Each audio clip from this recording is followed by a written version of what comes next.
Okay, guys, we're going to be doing Sumo Barbell Deadlifts. So these are similar to regular deadlifts, except now instead of having your arms outside your legs, you're going to have them inside your legs. You're going to have your legs a little more wider now. You're going to have your feet slightly out.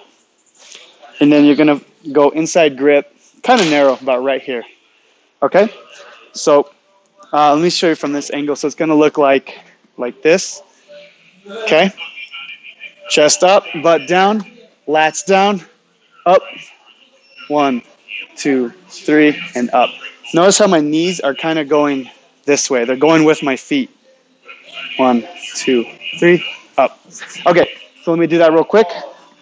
So, kind of wide, stance, grab the bar.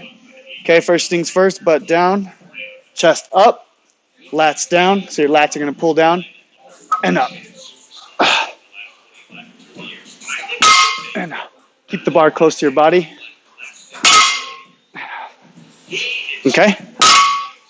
So biggest thing here, guys, is keeping that chest up. You never want to round your back like that. First, always just keep your chest up, okay? And let me do that one more time for you guys. Squeeze at the top, abs tight. And it's really going to work on the glutes. Adductors, it's a great exercise. So these are Sumo Barbell Deadlifts.